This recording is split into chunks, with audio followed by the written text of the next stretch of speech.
사실은 우리 이제 탄소도 미주기 14주기므로 얘도 홀전자가 4개 있죠. 그래서 4쌍의 공유결합을 할 수 있다는 건 똑같고, 그렇기 때문에 사실 우리는 탄소화합물이라는 개념이 있어요. 현재 통과에는 패치되면서 빠진 거예요. 개정되면서. 자, 기식 게임도 아니고 웬 패치냐. 자, 이 탄소는 그래서 수소나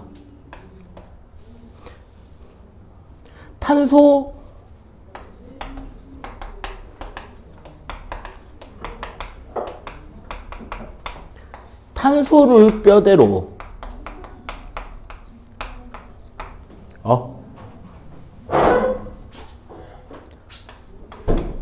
대단히 큰 분자 구조를 가지면서 다양한 결합이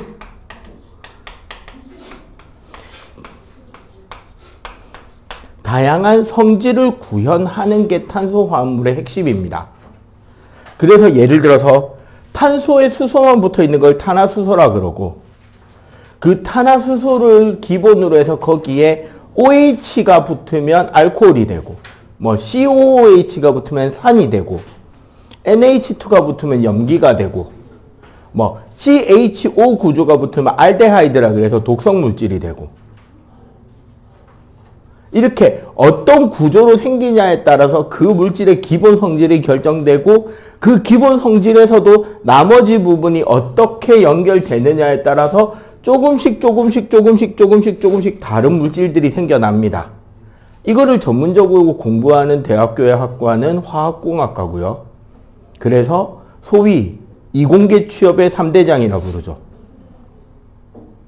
무조건 그 학과에 가면 웬만하면 취업할 수 있는 세 개의 학과. 전화기. 전기전자, 화학공학, 기계공학. 웬만하면 취업되는 학과. 내가 잘못 골랐어요. 고등학교 때. 재료를 가가지고. 자기과 비하 발언. 자, 어쨌거나 오늘 우리가 이야기할 건 여기에 가장 대표적인 예시, 그리고 우리 몸을 구성하는 물질 중에 두 번째로 많은 물질인 단백질에 대한 이야기를 할 겁니다.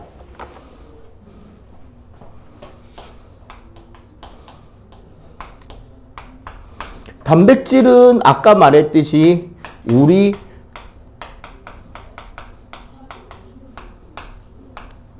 몸을 구성하는 구성 비율 중에 두 번째로 많습니다. 제일 많은 게 뭔데? 선생님이 고등학교 때 날 가르쳐 주신 화학 선생님의 별명이 물귀신이었어요. 예. 그 교장까지 하시고 정년퇴임 하셨는데, 특징이 뭐였냐면, 여러분들 그 학교에 청소 용구들 그냥 대충 때려 박아 놓은 그 파란 색깔 플라스틱 통 있죠? 그 뚜껑 달린 통. 이만한 들통 있잖아. 애 하나, 시체 하나 넣으면 딱 적합할 것 같은 그 통. 옛날에 있었는데. 요즘은 이제 바뀌었냐? 요즘은 그 청소 두고 하면. 따로 생겼냐? 그 통에 청소 용구를 비워놓고 물을 한 절반 정도 채워놔야 돼요. 수업 시작은. 수업 막 하다가 빡 손가락질을 하면 하품한 새끼야. 그러면 걔는 신발과 양말을 신은 채로 그대로 나와서 그 물통에 발을 담궜다 꺼내야 됩니다. 얼굴을 찌푸리면 안 돼. 너희들의 근원의 품으로 돌아가는데 어찌 얼굴을 찌푸리냐. 너희들은 부모님 뵐 때도 얼굴 찌푸리냐 하면서 혼내요. 얼굴 찌푸리 새끼는 뭐 해야 되냐. 반대발도 담궈야 됩니다. 화학 수업이 끝나고 나면 교실 유리창에 운동화랑 양말이 널리기 시작해. 근데 정말 잘 가르쳐줬어요, 그 양반이. 우리 몸을 구성하는 비율이 2등입니다. 그럼 우리 몸에서 단백질로 되어 있는 게 뭐냐? 전부 다예요. 너희들이 생각하지 못하는 것까지 단백질이야. 머리카락, 근육, 피부, 뼈, 적혈구. 뼈도 단백질입니다, 심지어. 칼슘이 좀 알았잖아. 기본적으로 우리 몸에서 세포라고 부를 수 있는 모든 것은 단백질입니다. 그리고 거기에 다른 성분이 얼마나 많이 함유되어 있느냐에 따라서 그게 머리카락이 되기도 하고 피부가 되기도 하고 뼈가 되기도 하고 내장이 되기도 하고 뇌가 되기도 하고 신경이 되기도 하고 그런 거란 말이에요.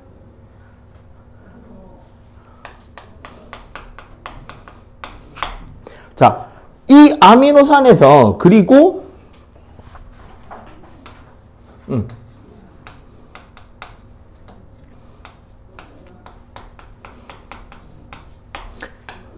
사람 몸, 동물의 몸에서 일어나는 각종 화학 반응을 우리는 물질대사 혹은 신진대사라고 하는데, 다른 화학 반응과 이 물질대사의 가장 큰 차이 중에 하나가 효소입니다. 이 효소를 통해서 일종의 촉매로서 더 낮은 온도 범위에서 각종 반응을 일으킬 수 있거든요. 근데 이 효소를 구성하는 물질도 뭐다? 단백질이에요. 그러니까 쉽게 말하면 요 말을 정리하면 단백질이란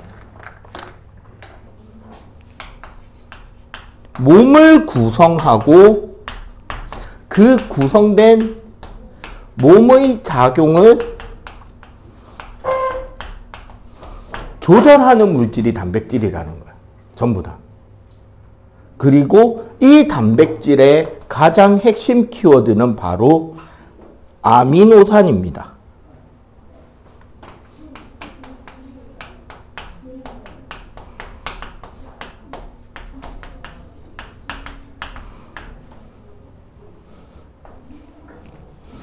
자, 여기에 보면 그 구조가 좀 약간 작게 나왔는데 요게 지금 이번에 개정되면서 굳이 구조를 뺀 것 같거든요. 근데 아마 학교에서 학습지로 나올 겁니다. 이때까지 통과를 너희들이 개정이 됐다 그래도 그 이전에 통과 선생님들이 개정 전 통과를 가르치는 게 아니라 그 통과와 관련된 물화생지 원투 단원을 가지고 와서 가르친 경험에 비추어 볼 때 빼박 아미노산의 구조와 펩타이드 결합은 화학 구조식으로 분명히 배우게 될 거예요. 자, 아미노산이란 자, 어떻게 생겼냐면 중심에 탄소 원자가 있고요.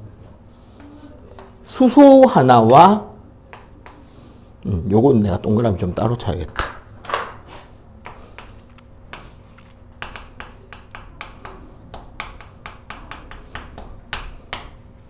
겹사슬이라는 구조가 들어가고요. 그리고 색깔을 좀 다르게 한쪽에는 C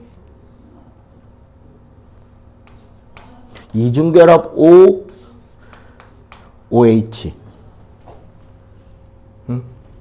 요쪽 구조 하나와 반대편에는 N 비공유전자쌍 HH 요 구조 하나가 붙어 있어요. 여기에 있는 이 COOH 아까 내가 말했죠. 이거를 우리는 카복실기라 부르고 산성을 띠는 물질입니다. 최종적으로 우리가 산성이 된다고 한다면 요 수소가 떨어져 나가서 산성이 되는 특징이 있긴 해요. 근데 요건 이제 나중 화학 가서 배우는 거고. 요쪽은 우리가 NH2라 그래서 아미노기 혹은 아미드기라고도 부르는데 얘 성질이 염기입니다. 원래 염기의 성질은 OH를 내어놓거나 혹은 다른 물질이 내어놓은 H+를 받아들이는 게 염기의 성질이거든. 그 H+가 여기에 들러붙는 형태가 될 수 있기 때문에 얘는 염기성을 띠어요. 즉 아미노산의 기본 구조는 한쪽은 산성, 한쪽은 염기성이기 때문에 얘는 산과 염기 모두와 반응할 수 있어요. 주변에 산성 물질이 있으면 염기 쪽이 반응할 거고 염기성 물질이 있으면 산이 반응을 하겠죠. 그리고 여기서 중요한 거.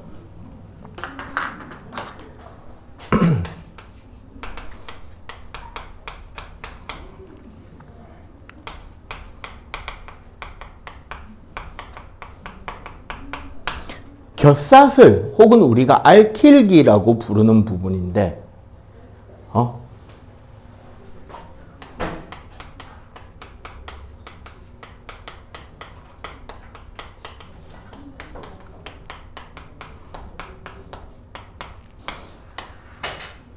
여기에는 아주 다양한 구조가 결합될 수 있습니다.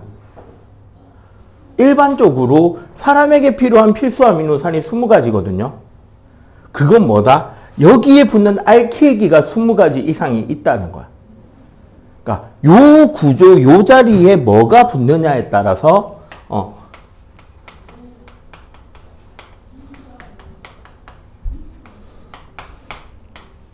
다양한 성질의 구현이 가능합니다.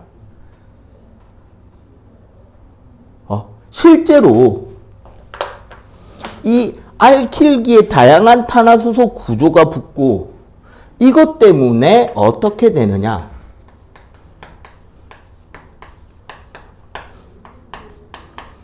단백질 분자 자체의 구조 모양도 얘가 결정하게 돼요.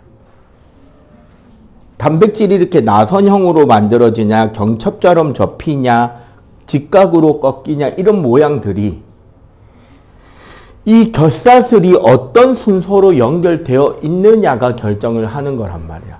우리 책에 보면 저기 헤모글로빈의 입체 구조가 보일 거예요. 보이지? 저게 어떤 구조라고 생각하시면 여러분들이 이해가 편하냐면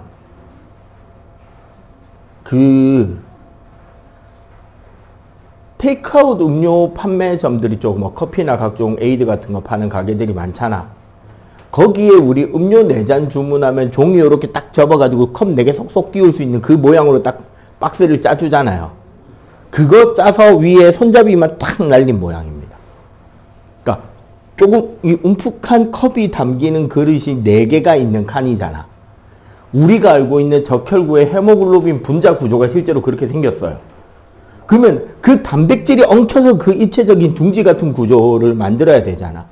그 꺾이는 각도를 누가 만든다? 알킬기가 만들어. 그러면 그거 순서가 삑살이 나면 어떻게 될까? 단백질 모양이 찌그러지고 모양이 이상하게 틀어지고 그럼 원래 제 기능을 못하게 돼요.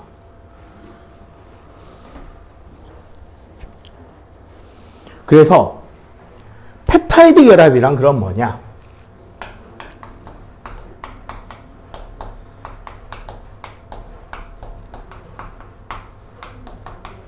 자, 펩타이드 결합이란 이렇게 생각하면 돼요. 자, 여기 탄소, 수소, 여기 어떤 아미노산 1번 여기에 N, H, H가 있을 거고 여기 C, 이중결합 O, 여기 OH가 있을 거 아니야.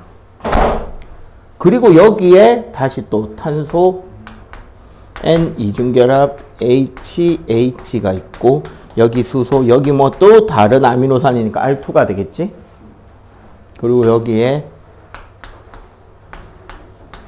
요렇게 될 거 아니야. 펩타이드 결합의 다른 말로는 한자어 자체를 보면 이해가 쉽습니다.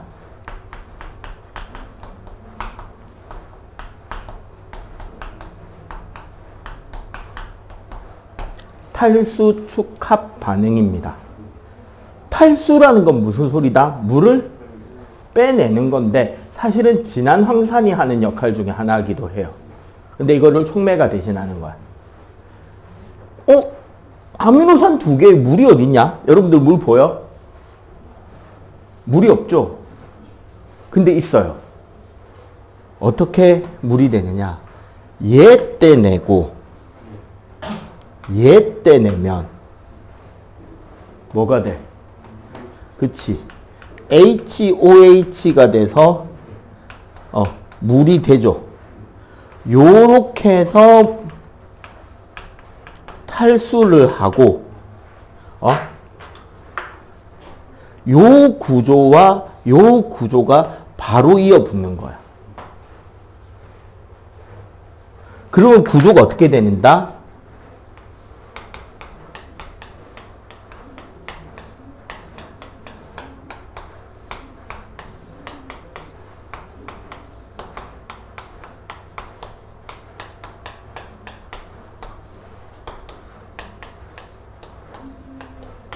요렇게 되는 거야. 요렇게 짧아지죠. 지금 요만큼이 여기가 되는 거야. 길이가 분자가 공유결합으로 통해서 분자 단위체들이 연결이 될 때 전체 길이의 감소가 일어났죠. 이런 걸 우리는 축합 반응이라 그래.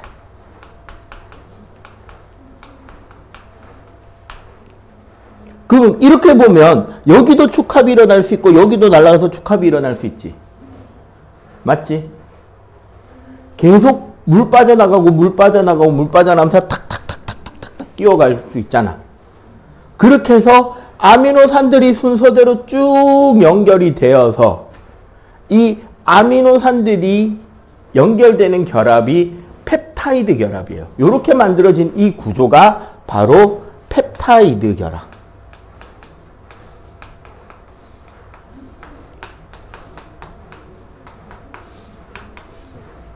그리고 사실 이거 여러분들이 배웠습니다. 배웠는데 배우지 않았어요. 난 동훈이 니한테는 이야기해 준 적이 있다. 너희 둘은 나한테 내신 대비를 못 받았으니까 기억이 안 날 거고 난 분명 동훈이 너 내신 대비할 때 이거 가르쳤다. 언제지 기억하냐? 펩타이드라는 말이 나온 적이 있어요. 중등과학에. 근데 이게 심하라서 중등에서 안 배워요. 중3 생물 때. 땡! 중2 때 나옵니다. 안 배우고. 그게 중3이에요. 아, 그죠.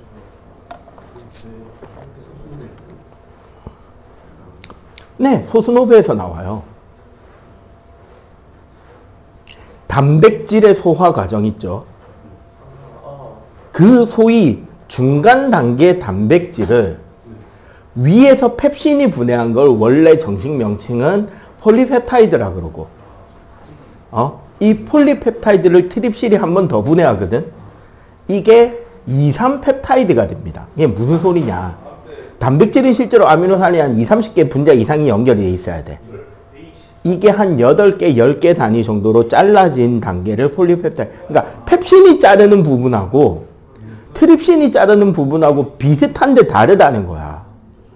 그러니까 펩신이 숭덩 잘라놓고 소장에 있고 12지장으로 내려오면 이자에게 있는 트립신이 조금 더 촘촘하게 자르고, 그럼 2,3펩타이드면 아미노산이 한 서너 개 연결되는 동가리로 잘라놓고, 이게 소장에 내려가면 펩티데이스라 그래갖고 단백질 분해 효소가 마지막으로 촘촘하게 다 자릅니다.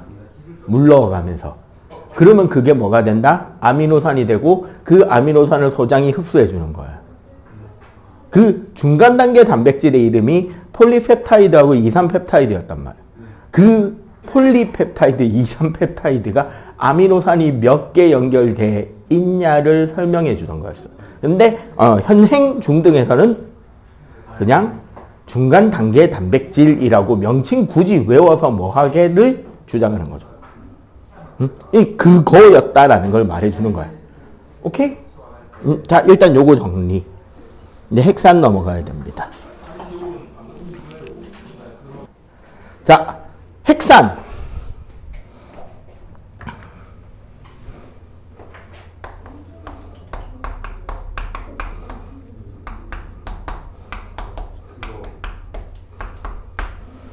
다시다가 아니고요. 유전물질입니다. 네. 핵산이란 기본적으로 우리가 유전물질의 저장과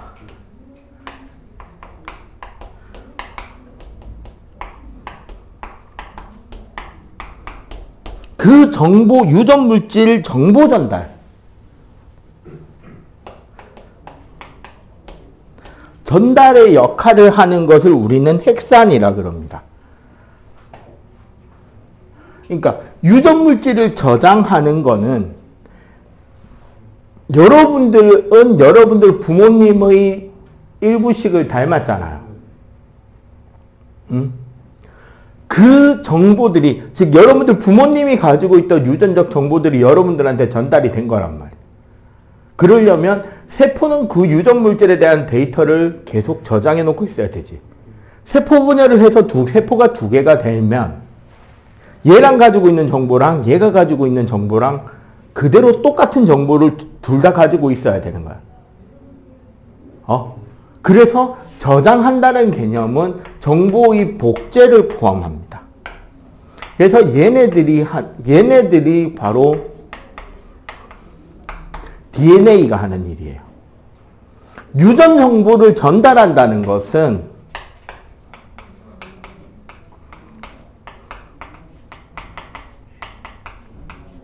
단백질 합성입니다.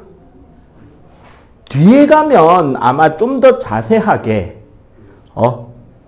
그 생명 정보의 전달해가지고 단원이 좀 더 디테일하게 나올 거고요.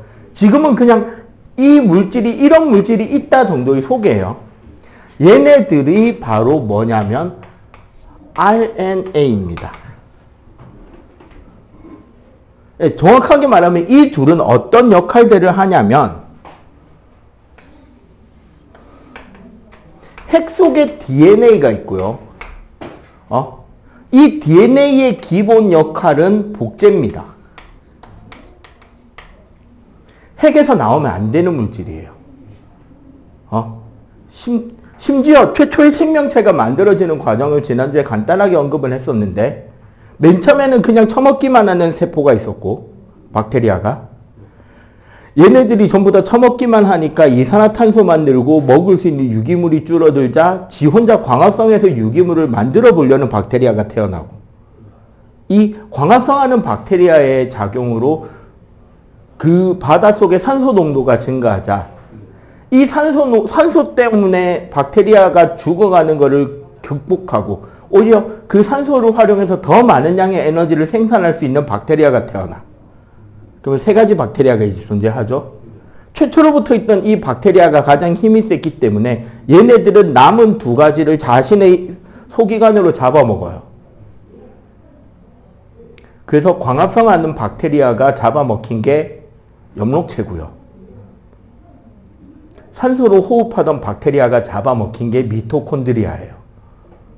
그래서 똑같은 하나의 식물 안에도 그 식물체가 가지고 있는 미토콘드리아의 유전 정보랑 세포의 유전 정보는 따로 놀아요. 근데 그 세포 내 공생설인가? 네, 맞습니다. 이게 세포 내 공생설이라는 거예요.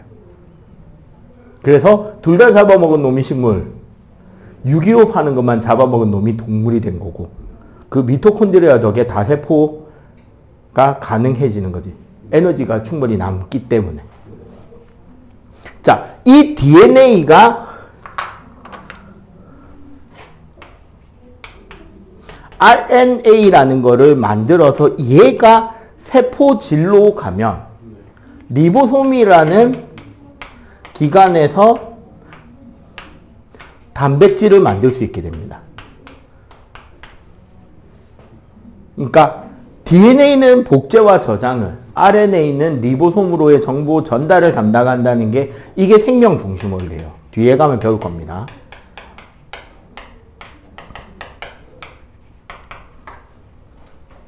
자, 그러면 우리는 여기서 DNA와 RNA의 차이를 좀 배워야 돼요. 이 단원에서는. 자, DNA는 우리가 보통 제일 많이 그리는 그 구조입니다. 네. 이중나선 사다리. RNA는 우리가 단일사슬이라 그러는데 사실 뭐냐면 이 이중나선을 이렇게 쫙 찢은 거예요. 우리 집업 있죠, 지퍼. 지퍼처럼 이렇게 따다다다닥 꽂혀있는 걸 이렇게 딱 떼면 어떻게 해요? 한 줄 한 줄이 떨어져 나오잖아. 그거 한 줄이라고 생각하면 돼요. 이게 실제로 어떻게 만드냐면 이렇게 붙어있는 DNA를 이걸 벌려. 그럼 요 한쪽에 요 톱니가 있을 거 아니야. 우리 첩보 영화 보면은 그 열쇠 같은 거 어떻게 훔쳐 나와요?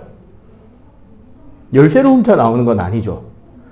뭐 해? 스파이들이 들어가서 어디 구두 뒷국 같은 데서 고무차를 꺼내가지고 열쇠를 꾹 눌렀다가 떼지. 그리고 그 고무차를 이렇게 다시 숨겨갖고 싹 빠져나오잖아. 그래놓고 그 고무차를 틀에다가 알루미늄 이렇게 녹여서 부어가지고 열쇠 떠내잖아요. 그 느낌인가. DNA를 이렇게 쫙 뜯어. 그럼 요 한쪽 톱니에 고무차력을 쫙 붙였다 떼면은 여기 요 톱니 모양대로 여기에 본이 떠지겠지. 요게 RNA야. 사본이. 그 탁본 뜬 이 사본을 밖으로 주는 거지. 왜? 원본이 손상되면 돼, 안 돼? 큰일 나. 지금 이제 돌연변이 되는 거니까. 그래서 그 사본을 떠서 밖으로 보내줘서 요대로 만들어라 라고 가르쳐주는 형태라는 거야. 자, 그리고 그 차이에서 기본적으로 이 DNA나 RNA를 구성하는 물질의 이름이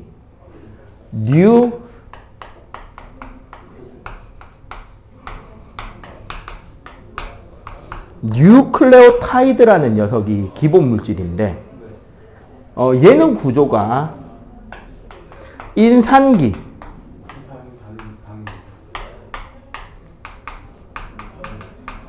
오탄당, 염기인데, 자, 일단 요 설명을 할게요. 오탄당이라는 말의 뜻은 탄소가 5개짜리의 당이에요. 여러분들 중학교 과정에서 포도당 그릴 때 육각형으로 그리고 있었다는 거 혹시 눈치챈 사람이냐, 그림에? 전부 다 육각형 1개짜리면 이거는 단당류, 포도당, 2개 붙으면 이당류, 엿당, 녹말 같은 경우 쭉 붙어 있잖아. 다당류 이렇게 그리잖아요. 포도당은 6탄당이거든. C6H12O6니까. 근데 얘네들은 5탄당이 기본이 되는 거야. 탄소 5개짜리. 그리고 여기에 있는 이 인산이라는 건 인산기 말하는 겁니다. 이온이에요, 쉽게 말하면. 그리고 요 염기가 그 톱날 쪽 역할을 담당하는 거라고. 자, 여기서 DNA는 그 당이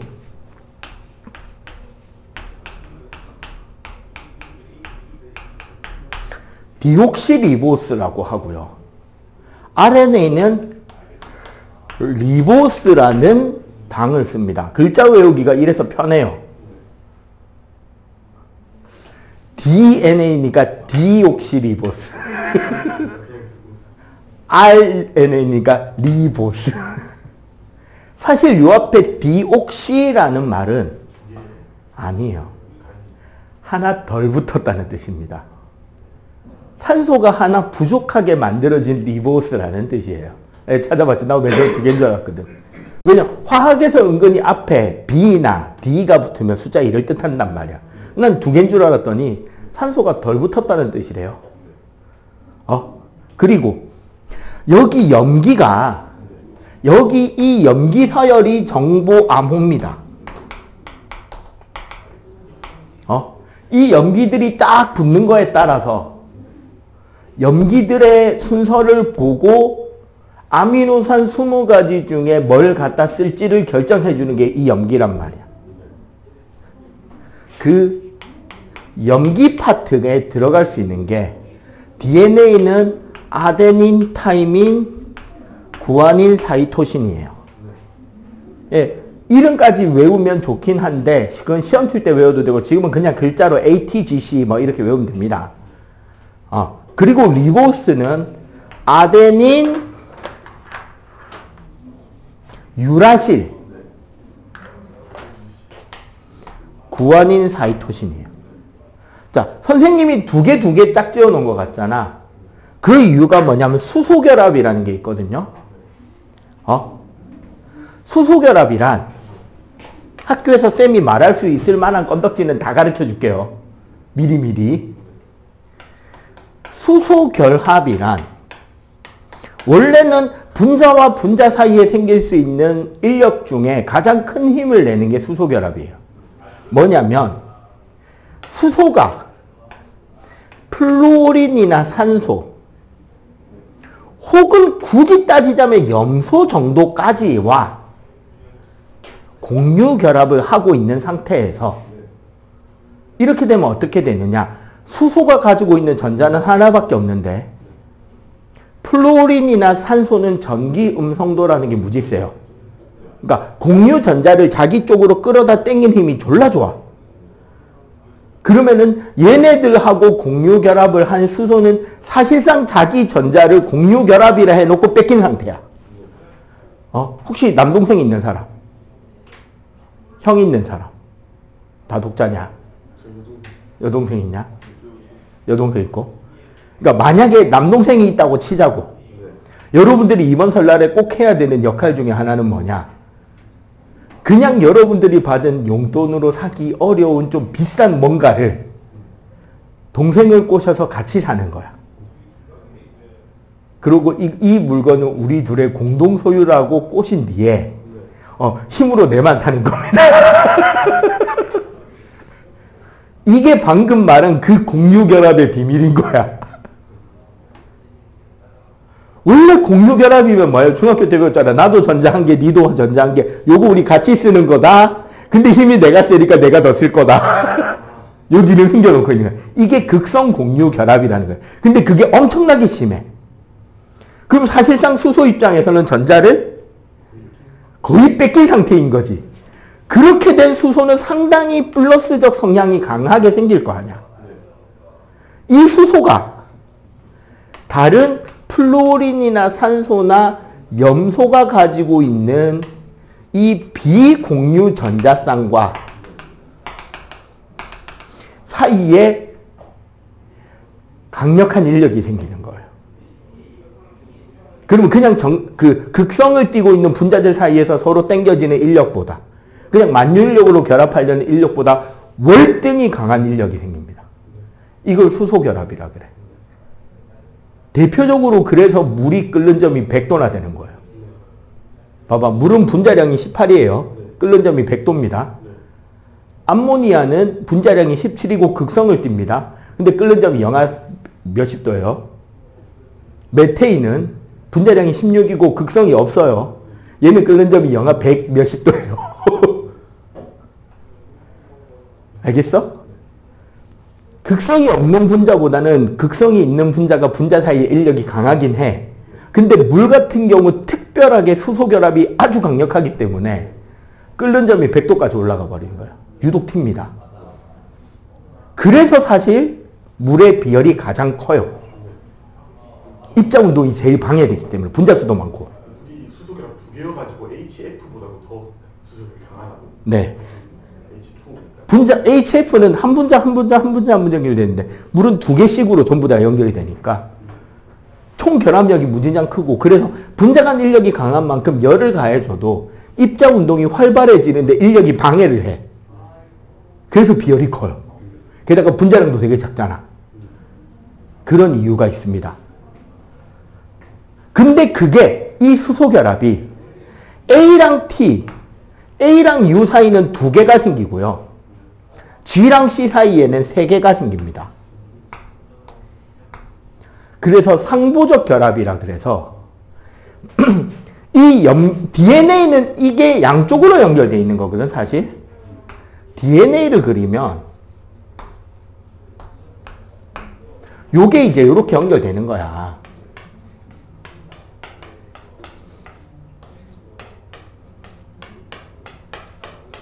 요렇게 쭉 한쪽 사슬이 되고 한쪽 사슬은 그게 거꾸로 연결이 된다고.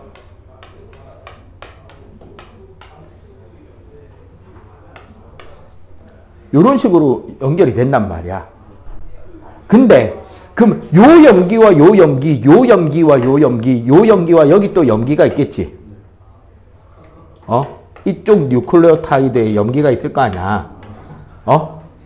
이 사이에 여기가 A면 여기는 반드시 T가 온다고, DNA에서는. 왜? 요 사이에 수소결합이 2개가 생겨야 되니까.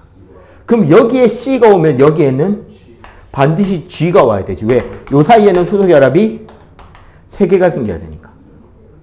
그럼 여기에 A인데 여기에 C가 올 수 있다? 그럼 여기가 만약에 T면 여기는 뭐가 와야 된다? A가 와야지만 2개가 돼. TT도 안 되는 거야. 그래서.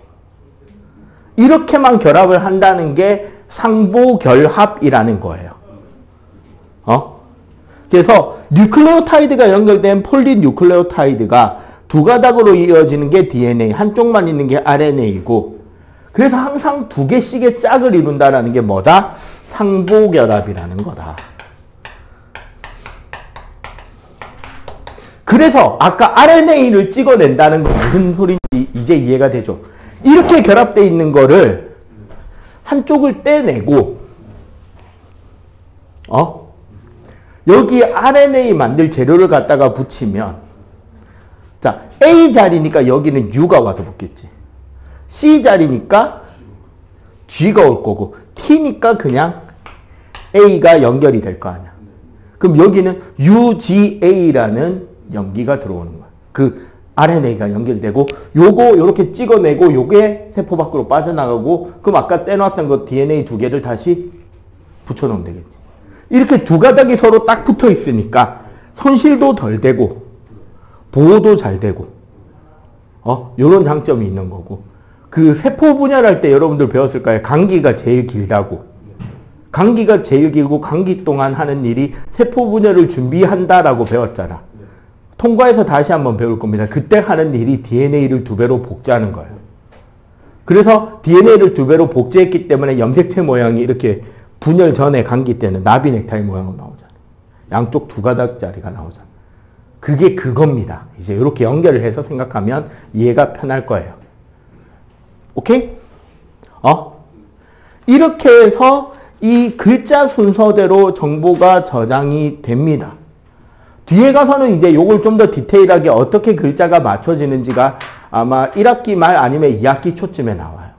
지금은 그냥 이런 물질들이 있는데 생각해봐. 이 물질의 가장 기본 뼈대도 역시 뭐다? 오탄당, 탄소. 암석의 가장 기본 뼈대는 뭐였다? 규소였죠. 규산염 사면체. 왜? 규소나 탄소가 왜 그 기본 뼈대가 된다? 전자 배치 기준으로 최외곽에 전자가 4개가 있어서 다양한 결합을 할 수 있고 다양한 구조를 만들고도 커다란 분자를 만들 수 있다라는 게 핵심인 거죠. 요거 내용 정리하고 69, 70쪽 한번 빨리 한번 풀어보세요.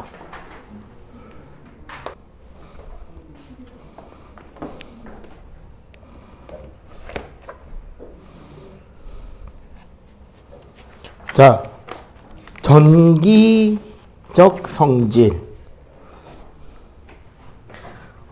일단 우리 원자 개념이 나오고 금속 상태를 이야기를 하는데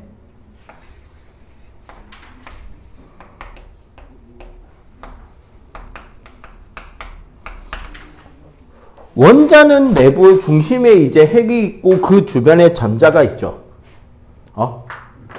그리고 뭐 전에도 이야기했지만 핵을 구성하는 물질이 양성자와 중성자, 전자가 존재를 하고 핵의 전하가 플러스 1, 전자가 마이너스 1이기 때문에 핵의 양전하와 전자의 음전하 사이에는 전기적 인력, 쿨롱 힘이 작동합니다. 그리고 중성자는 전기적으로 0이라 그랬지. 하지만 질량값이 1837, 36, 37, 1이라서 얘를 1, 얘를 1을 했을 때 얘가 0이 되는 그런 특성을 가지고 있고 따라서 핵은 실제로 무겁지만 전자는 어떻다? 매우 가볍다는 거죠. 그래서 우리가 주기율표 배우고 이온 배우고 할 때 어떻게? 핵과 전자 사이는 정전기적 인력으로 끌어당겨지지만 원자마다 그 전자를 당기는 힘의 차이가 있기 때문에 전자를 잘 버리려는 금속 원소랑 남의 전자를 잘 받아오고 싶어하는 비금속 원소의 성질 차이가 있고 그것으로 인해서 금속 원소는 금속 결합을, 비금속 원소끼리는 공유 결합을, 금속 원소랑 비금속 원소가 결합할 때는 전자를 주고받은 뒤에 전기적 인력으로 결합하는 이온 결합을 한다라고 가르쳤습니다. 그죠? 자, 따라서 오늘은 전기적 성질이니까 기본적으로 도체 이야기부터 좀 할게요. 도체라는 녀석은 사실상 무슨 상태다? 원자들이 양이온 상태예요. 원자과 전자를 내다버린 양이온 상태로 전제하고 그 사이사이 빈 공간에 뭐가?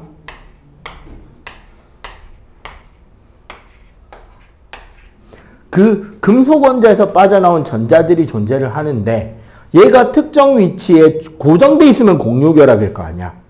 고정돼 있는 게 아니라 어떻게 된다? 매우 빠르게 움직여 다니면서 양이온 사이사이를 마치 접착제처럼 시멘트처럼 붙여주는 역할을 하고 있다. 요게 우리 금속결합이다 그러고, 그래서 이 자유전자의 성질로 인해서 뭐가 생긴다? 전기전도, 열전도, 광택,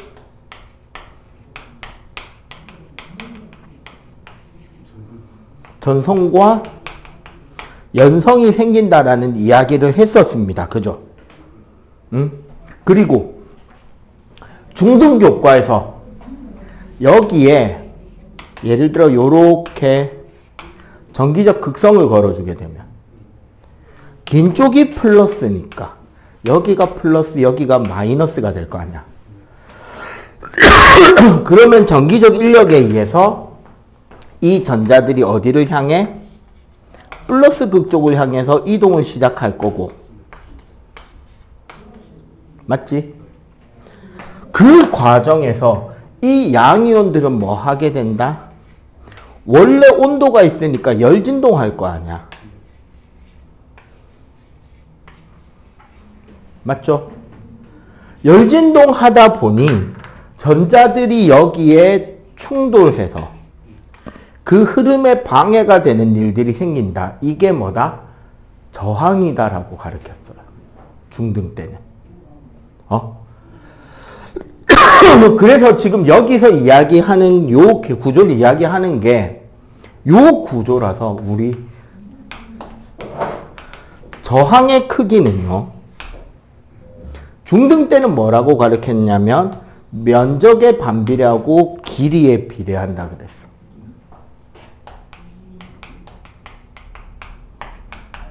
왜? 요 단면적이 넓으면 동시에 더 많은 전자가 통과할 수 있게 되고 전자가 많이 통과하는 게 전류예요. 우리 중등 때 전류의 정의는 시간당 지나간 전하의 양, 즉 시간당 지나간 전자의 개수로 결정을 한다가 나왔단 말이야.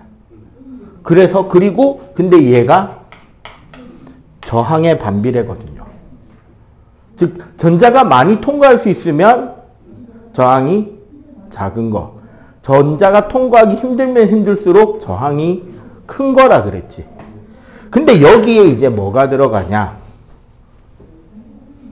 저항의 크기가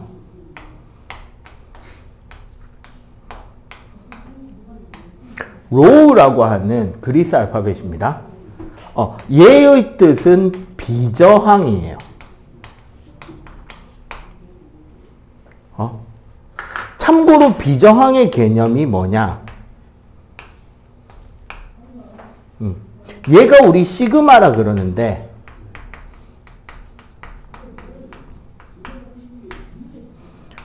전기 전도도를 상징하는 양이야.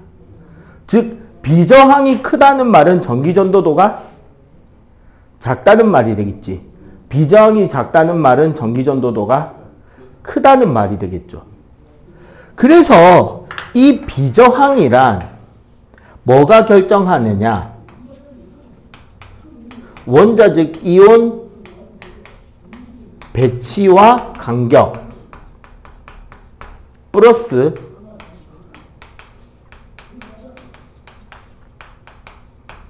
자유전자가 얼마나 많이 생겨 있느냐가 비저항을 결정해. 예, 배경 지식입니다. 이건 이제 통과 범위를 살짝 벗어난. 자, 도체, 부도체. 이번 통과부터 절연체라고 안 하고 이제 부도체라고도 부도체라고 이야기하는 게 메인이 되었어요. 쉽게 말해서 도체는 기본적으로 대부분 금속 결합 중심으로 이루어져 있고 혹은 흑연입니다. 얘네들의 공통점은 자유전자가 많아요. 그렇기 때문에 비정한 값이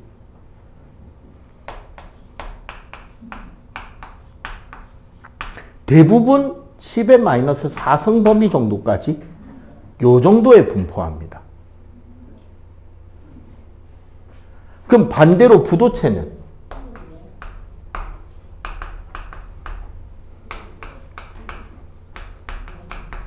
이온 결합하고 있거나 공유 결합하고 있습니다.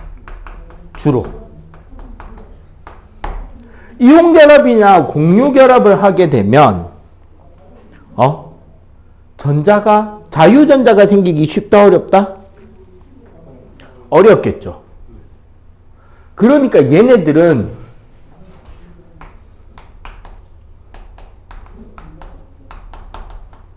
자유전자 수가 매우 작아요. 자유전자가 전하를 운반해 줘야 되는데 그 운반할 수 있는 자유전자가 작아. 따라서 얘네들은 그 비저항 값이 크죠. 네. 10의 8승에서 10의 20승 범위에 해당합니다. 그러니까 우리가 부도체라고 이야기하는 것들은 사실은 전기가 안 통하는 게 아니라 못 통하는 거예요. 야, 동그라미가 20배 차이가 나요. 동그라미가 20개면 얼마냐? 만, 억, 조, 경, 해. 더 나네? 20개가 아니잖아. 동그라미 최대 36개 차이잖아. 얘가 1옴이면, 그러니까 쉽게 말해서 얘가 1조분의 1옴이면 얘는 1조옴이라고. 저항이 똑같은 크기의 모양으로 만들면 전기 통하겠냐고. 야, 번개 떨어지는 게 65,000V밖에 안 돼요. 근데 저항 배수가 이만큼 차이 난다니까? 통하겠냐고. 그지? 그러면 도체와 부도체 사이에 비저항이 10의 1승에서 한 10의 4승 범위 왔다 갔다 하는 어떤 물질이 있어요. 얘는 전기가 통하는 것도 아니고 안 통하는 것도 아니고 얼마만큼 통한다? 반쯤 통하겠죠. 그럼 우린 얘를 뭐라고 부르면 좋을까요? 네, 반만 통한다 그래서 반도체입니다.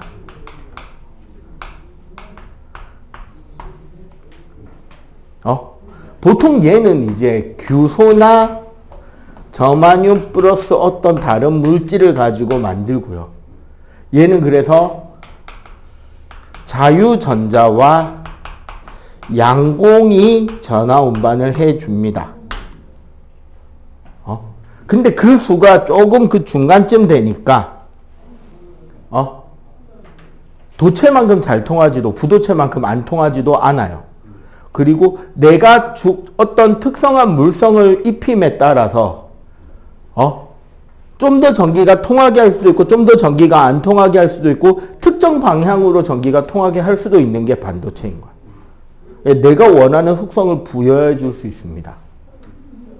이런 것들을 우리는 반도체라고 하고요. 좀 반도체를 좀 더 디테일하게 설명을 하려면 조금 더 이야기를 해야 되거든요. 일단 요거 칠판 요거 메모해 봐봐. 메모할 거 메모하고 바로 반도체 다이오드 설명 들어갈게요. 보통 우리가 반도체라고 하면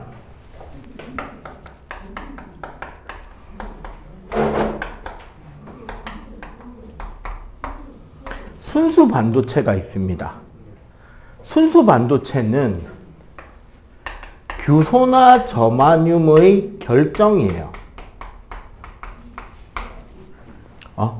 원래는 그럼 규소랑 점화뮴만 가지고 전체 공유 결합을 시키면 우리 규산염 사면체 망상 구조 있었죠. 석영이나 장석처럼.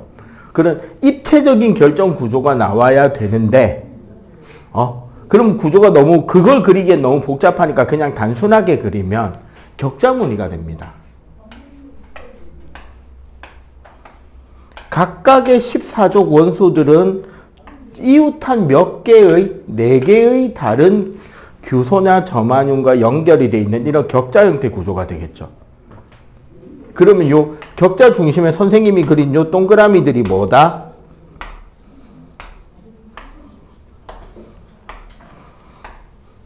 얘네들이 원자겠죠. 맞지? 그럼 요 선은 뭐를 내가 표현한 걸까? 일단 14족은 비금속이란 말이에요. 비금속은 중금속이에요. 얘네들은 공유 결합을 합니다. 완벽하게 잘 만들어낸 14족 원소의 결정은 딱 반도체의 성향을 가져요. 적당히 전기가 흐르지도 안 흐르지도 않는. 근데 우리가 이제 전자공학 컴퓨터에서 다루는 반도체 칩이라는 거는 얘를 가지고 가공을 해서 만들어낸 여러 가지 전자 소자들을 규칙적으로 배열을 한 게 반도체, 우리가 알고 있는 그 반도체란 말이야. 자, 얘를 가지고 여기에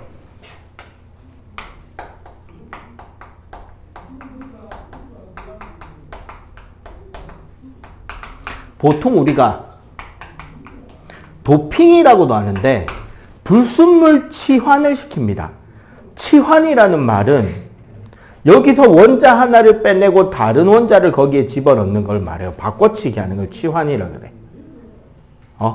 근데 다른 원소를 치환할 건데 이때 13족 원소를 치환한 거랑 15족 원소를 치환한 거랑 결과물이 바뀌어요. 왜? 13족 원소는 원자과 전자가 몇 개야? 3개죠. 15족 원소는 5개잖아. 그러면 어떤 구조적 차이가 생기느냐? 원래 이런 격자 구조에 가운데를 이제 빼내는 거죠, 원자를. 여기에 13족 원소가 들어가게 되면 무슨 일이 생기느냐? 13족은 원자과 전자가 3개니까 3군데의 공유 결합은 연결이 다시 복구가 돼요. 근데 여기 한 개는 전자를 줄 게 없네? 그러니까 여기 뭐가 생긴다? 양공이라는 게 생기는 겁니다. 쉽게 말해서 전자가 빠진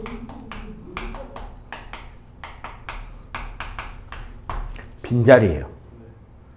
근데 이 양공 구조는 나머지는 그대로 원자 있겠지.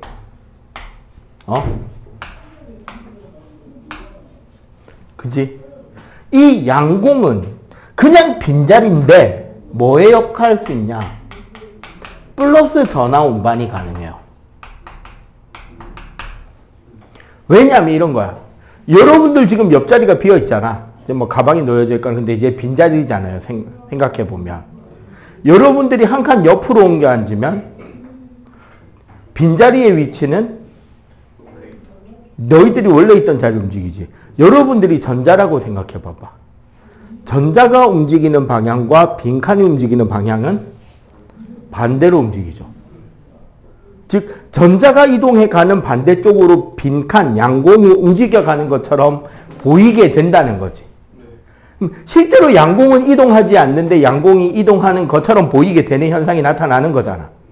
그래서 그 양공은 전자가 빠진 자리니까 플러스 전하고 그 반도체에서 플러스 전하를 운반하는 녀석을 양공이라고 합니다.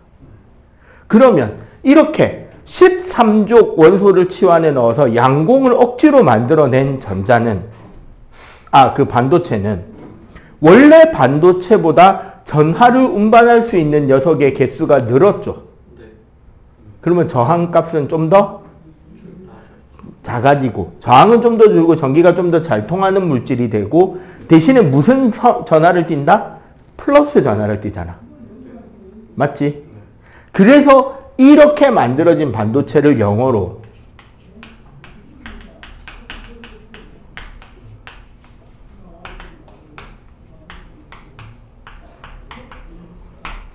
파시티브 세미컨덕터라 그래요.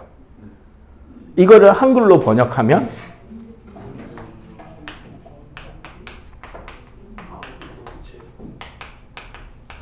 얘가 P형 반도체입니다. 아마 중등 기가나 정보 시간에 배운 적이 있을 거예요. 있긴 한데 그냥 슥 지나가면서 그냥 이런 게 있다 알려주고 지나가는 거니까. 그래서 13족을 집어넣으면 P형 반도체가 됩니다. 그럼 15족을 집어넣으면 어떻게 될까요? 네. 여기에 15족을 집어넣으면 공유결합 4개 다 연결해주고도 자유전자가 남는다. 맞지?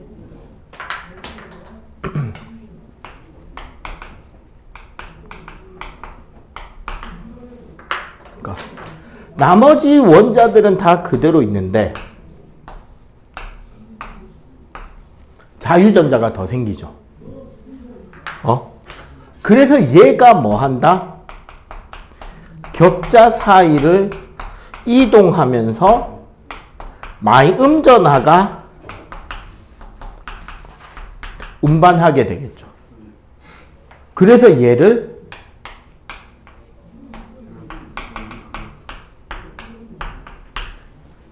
네거티브라고 하죠. 그래서 얘를 뭐라 부른다? 네, N형 반도체라고 해요. 그리고 그러면 사실 봐봐. 이런 P형 반도체나 N형 반도체를 만드는 거는 내가 필요한 만큼의 전기적 성향을 정확하게 부여해야 되죠. 내가 필요한 만큼만 정확하게 부여해줘야 되잖아. 그러려면 사실 전제 조건이 뭐냐면 얼마나 완벽한 얘를 만드느냐야. 맞지?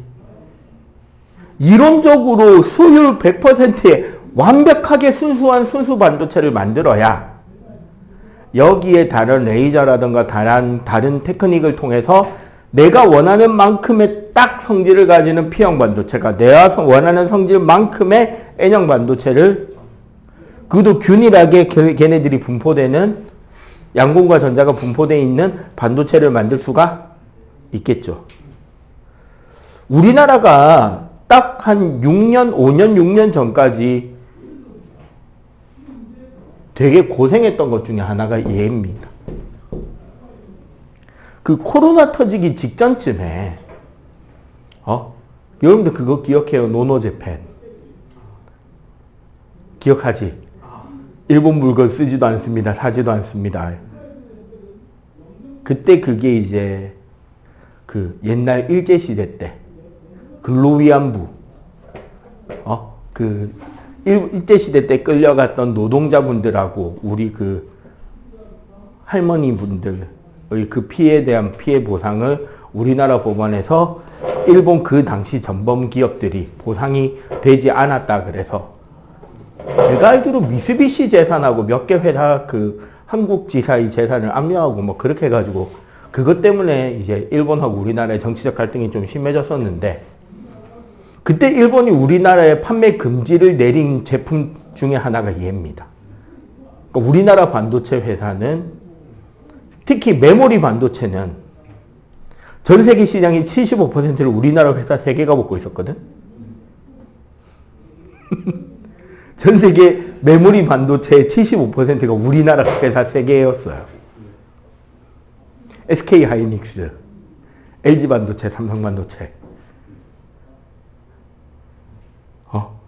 근데 문제는 이 세 회사의 원료 100%가 일제였단 말이야. 일본이 이걸 안 팔겠다고 했어요. 한마디로 한국 반도체 회사들 다 장사 못하게 하겠다라는 각오로 건 거죠.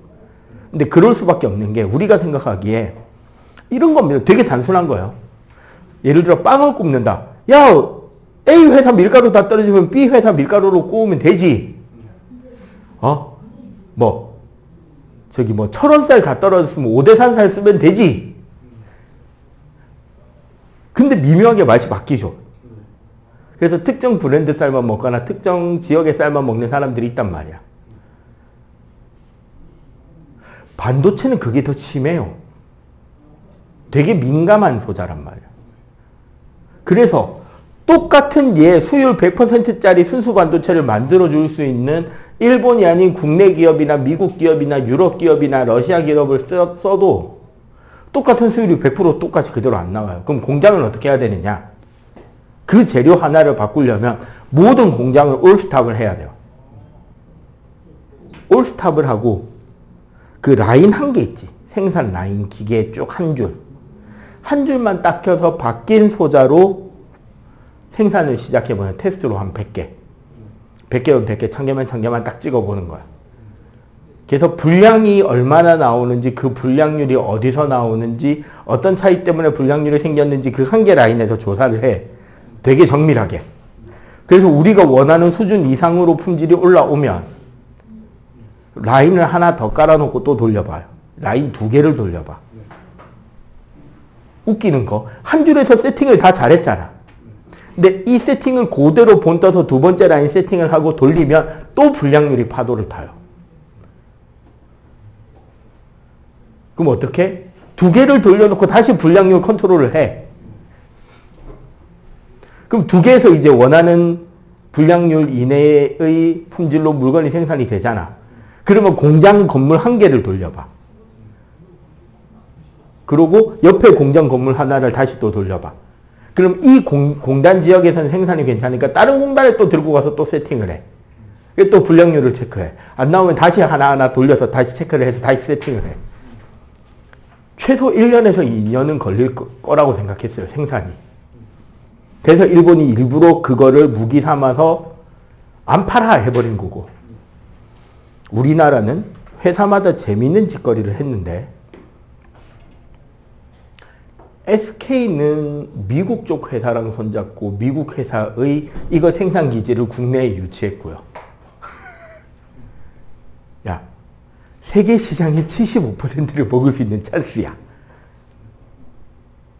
야, 땅만 빌려줘. 내가 가서 공장 지어줄게. 손드는 회사 있을까 없을까? 있겠죠. 이거 만들 수 있는 기술은 있는데 이거를 쓰는 회사는 정해져 있잖아. 근데 그 중에 세계 시장의 75%가 갑자기 텅 비었어. 일본이 안 팔아 하는 바람에. 야, 내가 가서 공장 지어서 너희 나라 사람들 취업도 시켜주고 수입 세금 안 해도 되니까 공장 지어줄게. 투자 좀. 아니, 야, 투자 비용도 우리가 되게 땅만 좀. 미국에서 들어오고 하나가 미국에서 들어오고 하나는 독일인가 유럽에서 들어오고 삼성은 돈을 싸들고 일본으로 쳐들어갑니다. 거꾸로. 이상하죠? 무슨 짓거리를 했냐면 우리나라에게 그거 팔던 회사 있잖아. 그 팔던 회사도 은행에다가 대출을 받아놓은 게 있겠죠. 빚내놓은 게 있겠지. 그지? 그 빚의 채권을 사와 버립니다. 그럼 이제 그 회사는 누구한테 돈을 갚아야 돼? 은행이 아니라 삼성한테 갚아야 되죠. 그 사람이 그 회사에서 이제 계속 회사를 돌리는데, 그러니까 사실 회사에서 무조건 대출 없이 하면 좋은데 어느 정도의 대출은 유지한 채로 돌린단 말이야. 그 다 갚는 데 쓰는 것보다 그 돈을 가지고 다른 데 투자하고 대출 이자를 갚아가면서 그냥 유지하는 게 더 자연스러우니까 은행에 갔어요. 아, 우리 대출 기간 만기다 되는 연장 좀 너희들 채권 삼성이 사갔는데 삼성한테 가니까 저기 대출 연장 좀 싫어. 연장 좀 싫어. 뭐 어떻게 하면 기술 내나? 물론 그걸 우리나라 기업에다가 걸면 졸라 나쁜 새끼가 되는데 일본 원천 기술 회사한테 회사 내나 기술 줄래 회사 줄래를 시전하였습니다. 네, 그래서 회사를 꿀꺽해버렸어요.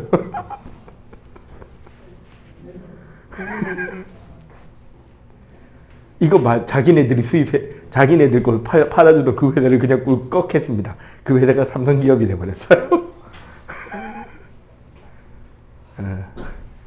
스텝이 다릅니다.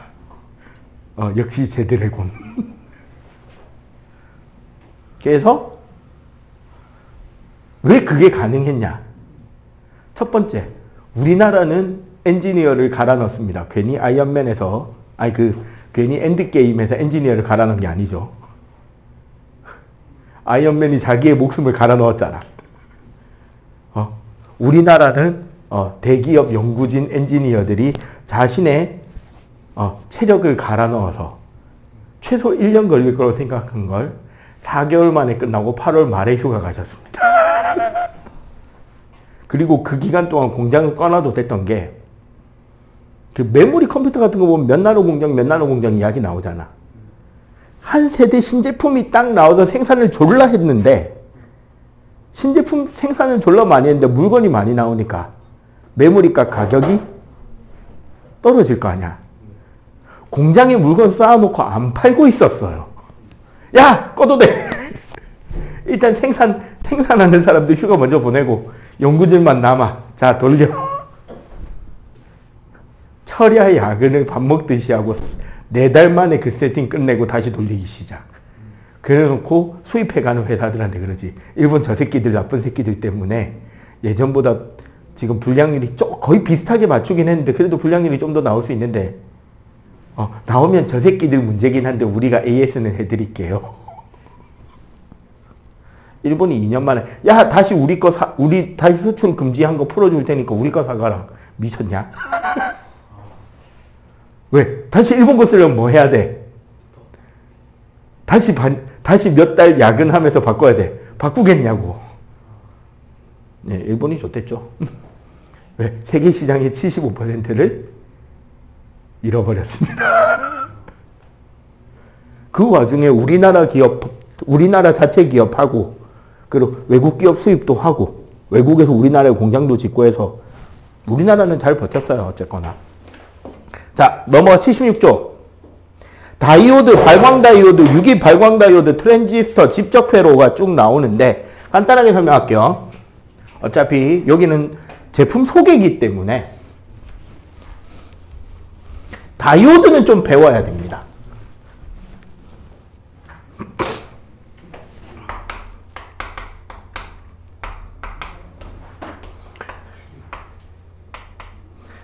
전기 회로상으로 이렇게 생겼어요.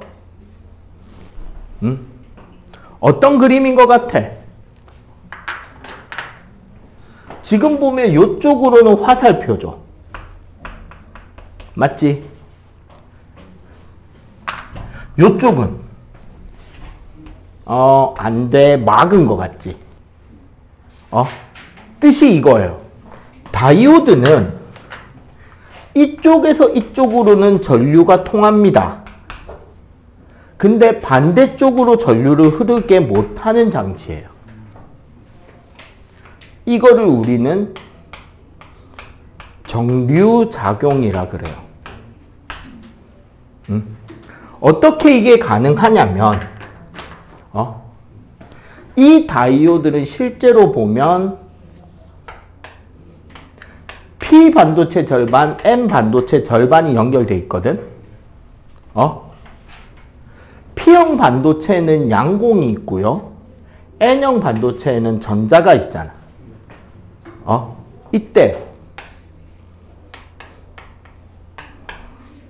P형 반도체 쪽에 플러스, N형 반도체 쪽에 마이너스 극이 연결되어 있는 상태를 우리는 순방향이라 그래.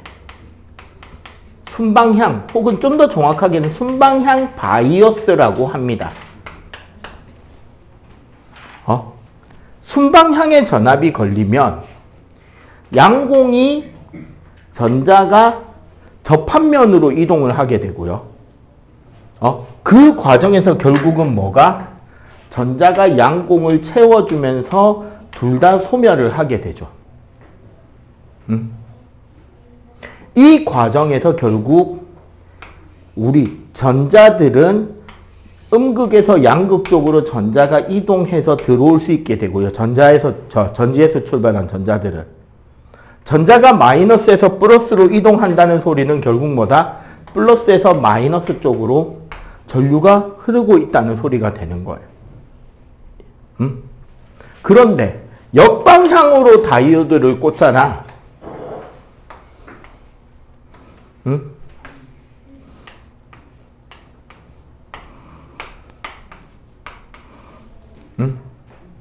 그럼 봐봐.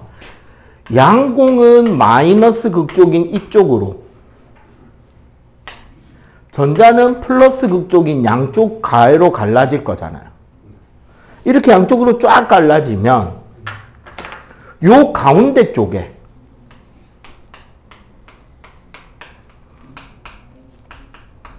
공극 현상이라는 게 생깁니다. 어떤 거냐?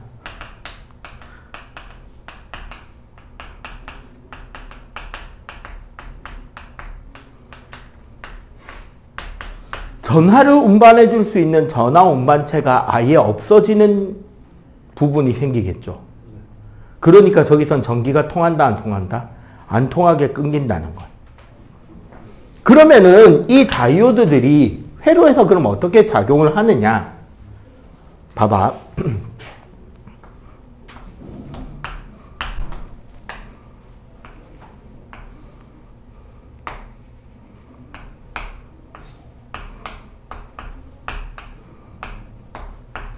자, 처음 보는 기호가 나타나죠. 동그라미의 파도.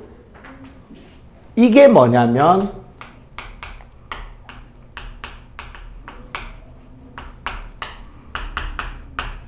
AC, Alternative Current, 교류 전원 장치입니다.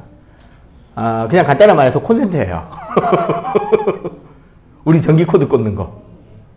교류라는 거는 원래, 그리고 여기 전류계 밑에도 지금 선생님이 파도를 그려놨잖아. 여러분들 중학교 때 배운 전류계는 A 밑에 짝대기였죠. 그건 직류용, 다이렉트 커런트용. 건전지는 플러스 마이너스 극이 있고 한쪽으로만 전류가 흐르잖아요. 일정하게. 거기에 비해 얼터네이티브 커런트, 교류 전원은 전류의 방향이 사인 곡선이에요. 그러니까 전자들이 실제로 쭉 흐르는 게 아니라 양쪽의 전압의 플러스 마이너스 극성이 다다다닥 바뀌니까 제자리에서 전자가 다다다다닥 흔들린다고. 이 흔들리는 에너지로 전기장치가 작동을 하는 거야. 근데 이게 얼마나 흔들리냐? 우리나라 전기는 60Hz로 떨립니다. 초당 60번 왕복을 해요. 그러니까 사실 여러분들 집에서 어디 전기 코드 꽂을 때 이렇게 꽂는지 신경 쓰면서 꽂냐? 신경 안 쓰죠. 왜 안 써도 되는데. 이해가 돼요?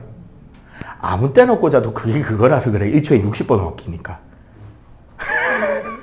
무슨 소리인지 알겠지? 요렇게 흔들린단 말이야, 원래. 근데 봐봐.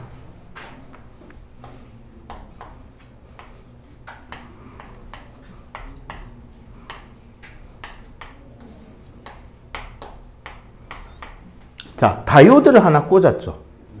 그럼 어떻게 돼버리냐?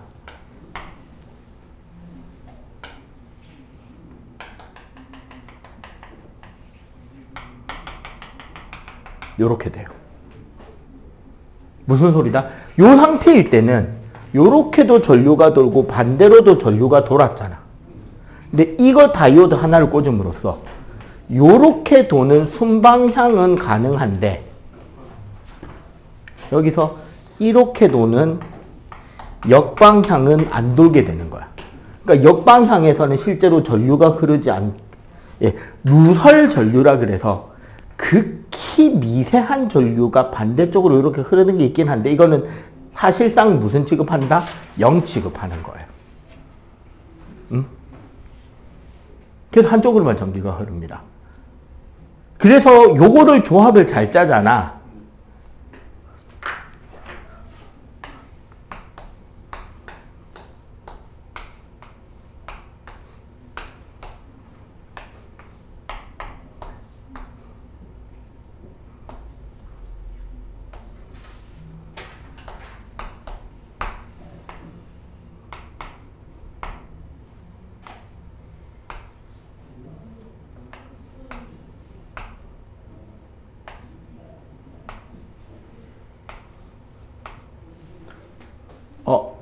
요렇게 짜자. 요렇게 짜잖아요, 만약에. 그럼 봐봐. 여기서 전류가 나가면 여기로 갈 수 있죠. 여기서 1로 지나가지. 그리고 여기가 지금 저항을 지났으니 여기가 전압이 높으니까 1로는 못 간단 말이야. 요렇게 들어가지죠. 그럼 반대로 전류가 나가면 요로 가지지? 요로 가지죠? 맞지? 요렇게 들어오게 된다는 거야.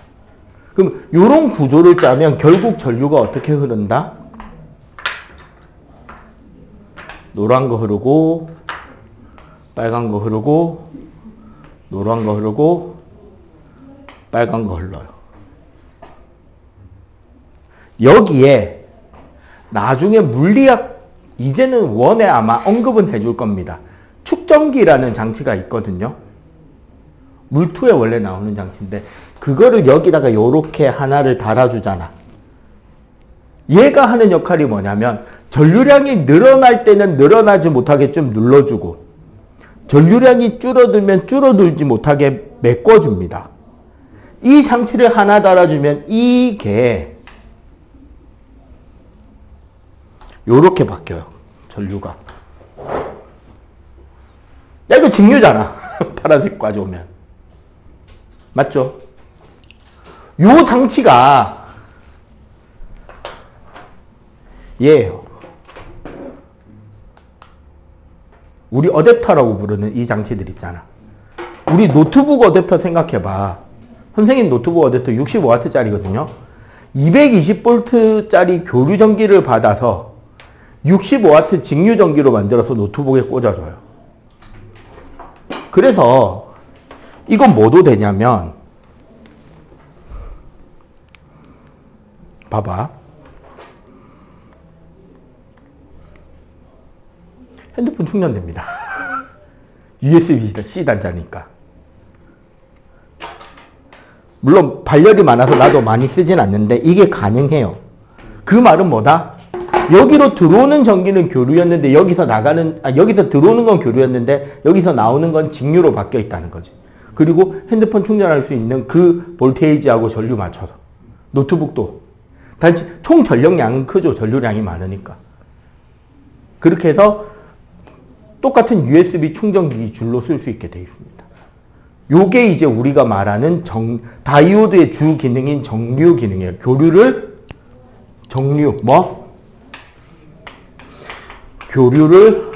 직류로 만듭니다. 그리고 여기서 순방향 바이어스가 되면 결합되기 전보다 결합 후의 전기 에너지 단계가 낮아요. 역방향 바이어스가 되면 전기가 흐르기 전보다 전기가 흐른 뒤가 오히려 분리도가 높아지는 말이에요. 에너지가 더 불안정해져요. 그렇기 때문에 순방향 바이어스에서는 뭐를 나오게 할 수 있다?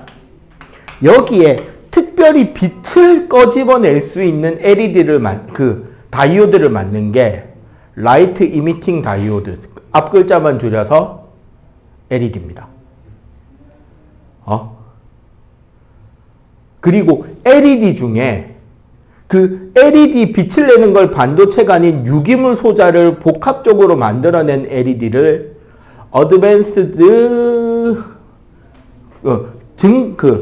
추가된 구조로 된 오르가니제이션 라이트 이미팅 다이오드, 유기 발광 다이오드라 그래서 OLED라 그러고, 이거를 좀 더 발전시킨 게 삼성에서 옛날에 그렇게나 주장했던 아몰레드 AMOLED예요.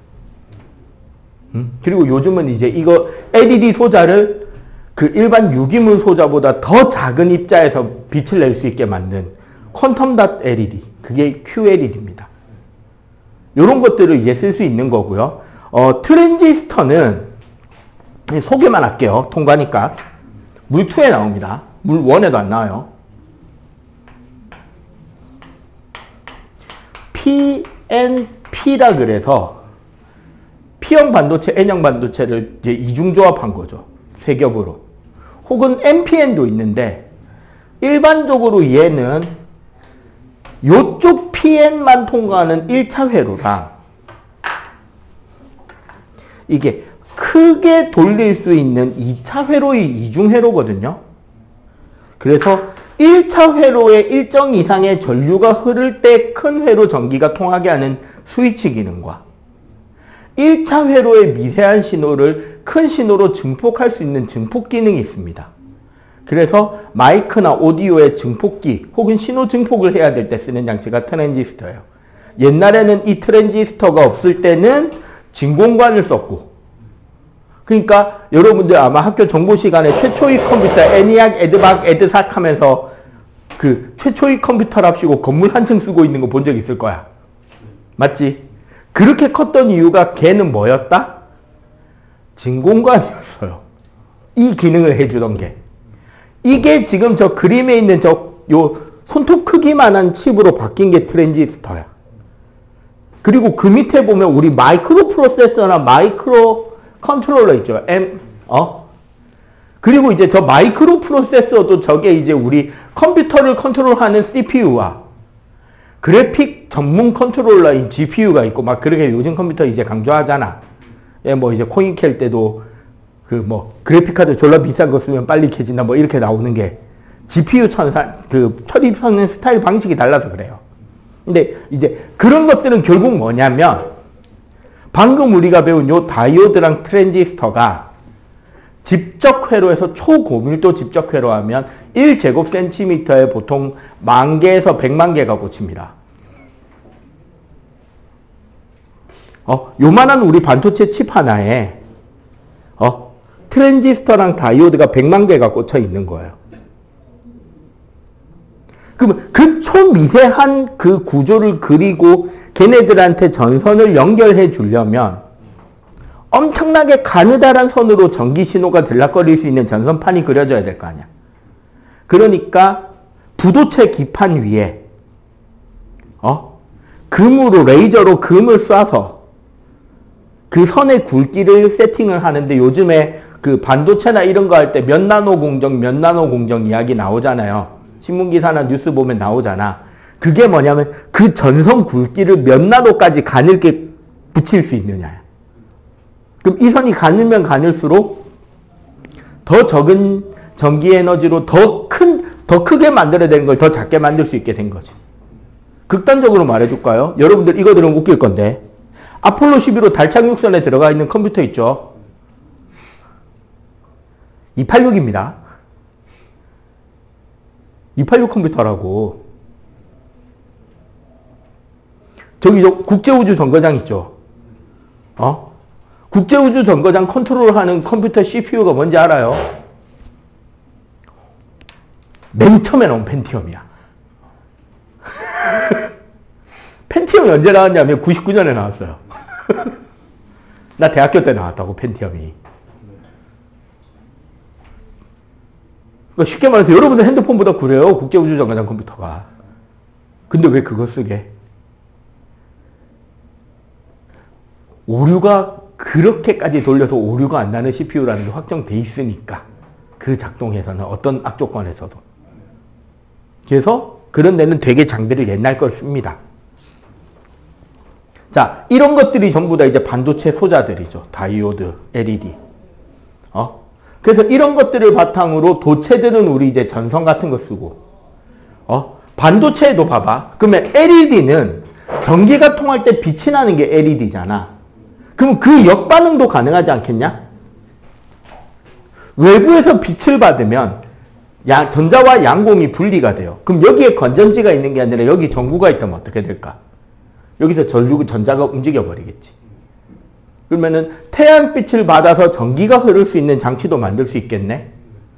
그게 광센서라 그래서 광다이오드고요. 여러분들 집 현관에도 있습니다. 문 열고 들어가면 불 켜지잖아. 그게 뭐냐면 여러분들이 문을 열고 들어가는 그 미세한 빛의 변화를 광센서가 감지하고 트랜지스터가 증폭시켜서 그 전등의 전기가 흐를 수 있도록 만들어주는 거야. 정해진 시간 동안. 그렇게. 그 다음에 뭐 각종 센서들 이런 것들도 그 특정 조건에 따라서 결국은 뭐냐면 특정 조건에 따라서 저항값이 바뀌는 거예요. 그 미세한 저항값의 변화는 전기 신호의 변화로 바로 회로가 체크할 수 있을 거고, 그러면 그 조건에 따라서 그거를 표시해 주거나 그 다음 작동을 일으키게 해주는 게 각종 센서, 뭐 안전장치들이겠지. 이해가 되죠? 이런 식으로 해서 우리는 반도체를 다양하게 활용하고 있습니다. 오케이? 자, 그러면 지금 76, 77쪽 읽어보고 거기 개념 쏙쏙 하고요. 여기서 잠깐 한번 채워놔 보세요. 요거 필기도 하고.